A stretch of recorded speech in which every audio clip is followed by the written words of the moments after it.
the Our Foundation, and the Community Foundation of Greater Fort Wayne.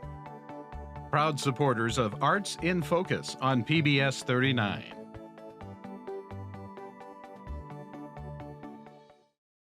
I'm joined now by, well, really jack of all trades, illustrator, photographer, writer, Bryan Ballinger. Bryan, I'm so excited to talk to you because just researching you was a blast. Yeah. So let's start at the beginning. When did you fall in love with art? Probably fourth grade. I grew up in rural Vermont, and my best friend at that time was just an amazing artist, even in fourth grade. And so I just became friends with him. He drew all the time. I started drawing all the time. And then I got really influenced by a lot of cartoonists. So that's kind of where I started. Did it come easily to you? Was it kind of innate? The silly side and the humor side definitely did. The actual drawing and being able to draw well, that took a lot of work. That I'm not as naturally gifted as some other people, but the passion for it and just having a lot of fun with it really kind of got me going. And yeah. So you're a kid in rural Vermont. Yep. What happens next? What is the next stop on the trail? I had a great art teacher in high school. She was fantastic. And then I went to art college, the Columbus College of Art and Design in Columbus, Ohio, majored in illustration. And then there I had a fantastic professor my junior and senior year who really encouraged me to kind of go into doing cartoony stuff that I love to do, but I was sort of pushing realism and I'm not that great at it. So he sort of pushed me towards this direction, and then kids illustration and that sort of stuff. Yeah, and then after I graduated, I tried to find work in Vermont.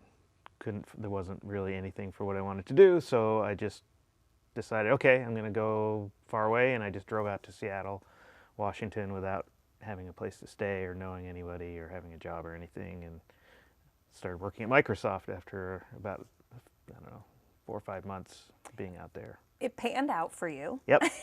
You've been very successful. You were an illustrator on VeggieTales. Yeah, yep. How long? How did that come to be? I was there for about 5 years. And so I had just left Microsoft, and then I saw some of the VeggieTales videos and really liked them. And so I was like, man, I just love this stuff, and I love the 3D computer graphics as well. So I just wrote them a letter and just said, hey, I love what you're doing. I'm an adult, but I still love VeggieTales, and here's kind of the stuff I'm doing. And they actually called me and said, hey, would you come out for an interview? And so that I did, and moved to Chicago with my family and started working there. Yeah. Were you into the computer animation at that point, or? Yes, okay. I was. Yeah, yeah. I'd always had an interest in 3D computer graphics. I started using some of the really early systems and stuff, and then I got to use it more at Microsoft, and then I had it at home, and so yeah. Yep. And I just so happened to use the same software that they were using on VeggieTales too, which really helped. Wow. So, yeah. So after VeggieTales, wait, let me go back. Okay. When did photography come into the mix, or was it always? Photography came into the mix probably while I was at VeggieTales. Because I love all things digital, I got one of the first digital cameras and started playing around with it. My photography didn't really take off until I moved out here to Indiana, and just started going crazy with it and getting into some galleries and started selling it, and yeah, and so now it's kind of all over. Do you feel like all of your creative outlets relate to one another, or do you kind of compartmentalize? That's a good question. I think they relate to each other in that they all use a lot of the same foundational art disciplines and things like color and composition and all of that kind of stuff, and color theory. I'm really love that kind of stuff. So yeah, they all use that. However, I think they also use different parts of my brain. So like I'm in a different space all the time when I'm doing the photography stuff than when I'm cartooning, than when I'm more of the technical 3D stuff. But part of it is that because those are so different but sort of connected, it keeps me interested. Like I don't like to just do one thing and just be stuck and do this and this and this and this and this. I like to jump around. So when did you jump to your children's book? Let's see.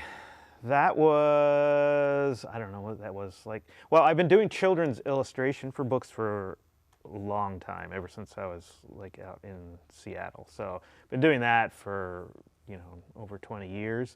But then my own book that I wrote and illustrated, that was like 5 years ago maybe. I just had an idea for a book. My master's degree is actually in writing for children. So I had some ideas that I'd started while I was going through that. Yeah, and so I had this idea based on some discussions I'd had with a former roommate who claimed that when he passed gas, it would smell like something that it wasn't. And so that I thought that would make a perfect kid's book. So I just, Yes, I was reading the samples that you have on your website and cracking up, and I thought, I have to get this for my daughter, because no matter how old you are, farts are funny. Yeah. They're just funny. Yeah. So. And it's a scratch and sniff book. So. Oh my God. Yeah. You are also, in addition to your art, I have to mention that your eccentricities are awesome. You collect weird, non-perishable food. Is that correct? Yes.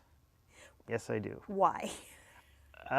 For some reason, I find it inherently funny that people would take this stuff, put it in a can, make a weird character or whatever, put it on the label and sell it. And it's also such an international thing, because there's weird American food, there's weird, Asian foods and African foods, and at least they appear weird to other cultures. America and England really have kind of cornered the market on odd foods.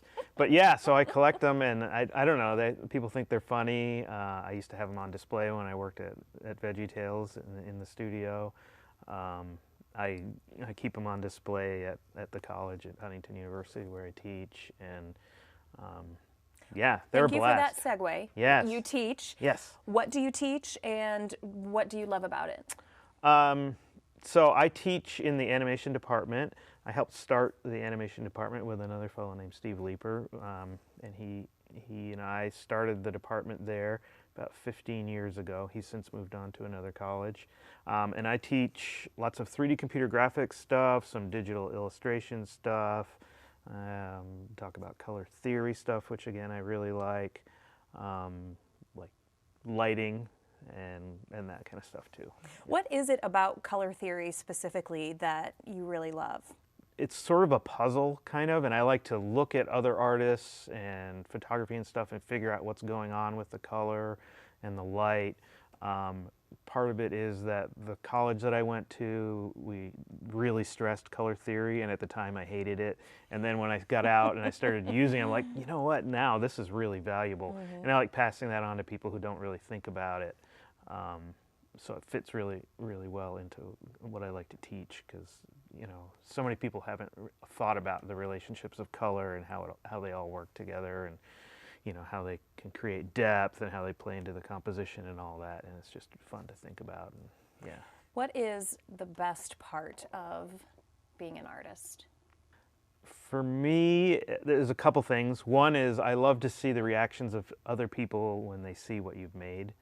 And then I have an inner compulsion to always be making something. So being an artist, if you love to make stuff, it just kind of fits in. And I always feel like I'm not doing, I don't know, I'm just kind of lost if I'm not always involved in making something. I get really restless and really antsy. And that's probably plays into why I do so many different things too. It's like, I want to do this, and then I want to do this, and yeah. Of all the things you do, what challenges you the most? The 3D computer graphics is challenging because there's a whole technical side to it, and it's always changing, and you always have to learn new stuff. Mm-hmm. And younger people with faster brains pick it up faster than people my age, and so that can be pretty challenging.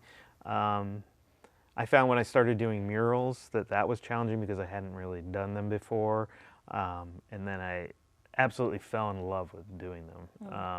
because it's so different than like the digital stuff or sitting here and drawing something really small on cartooning. It's big, it's very physical, you're out there, you know, doing stuff, and then it's a different level of interaction with people than just showing them what you're doing. They're coming by and watching you as you're doing it, and you can talk to them while they're doing it. And it's a span of time that you're working on them. So when I'm painting a mural, you know, I might start in the afternoon and I might paint until, you know, early morning hours, and so I get morning people coming by and talking, which are very different than the people at 3 a.m. who are walking by. So yeah, it's that.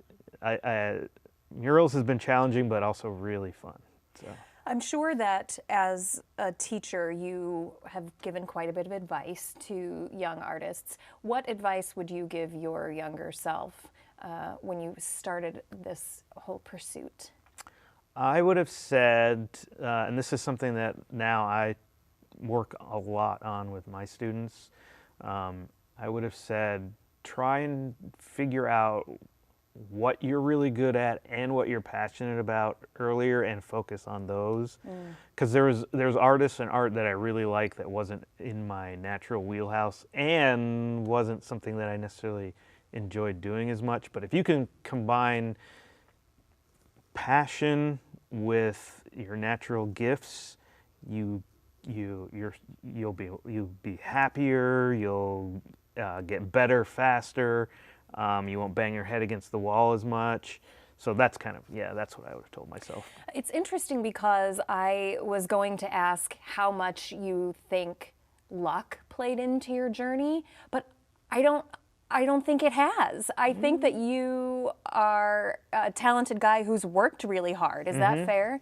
Yeah, I mean, there's some luck and happenstance and things, but yeah, I think, if you're really into what you're doing, and work trumps luck and talent every time, I found. I see that with my students, I see that with other artists that I like. You know, you can be super talented or fall into these things, but if you're really passionate and you work really hard and you really enjoy it, you will do great. Bryan, you are delightful and so talented, and I would just love to spend a few minutes in your brain to try to figure it all out. Thank you so much for sitting down with me. And please awesome. Keep creating. Oh yeah, I'll be doing that till I'm dead. Great, thank you. Awesome, thanks. For more information, visit breadwig.com. Our thanks to Judith West and Bryan Ballinger. Be sure to join us next week for Arts in Focus. You can catch this and other episodes on pbsfortwayne.org or through our app. In the meantime, enjoy something beautiful.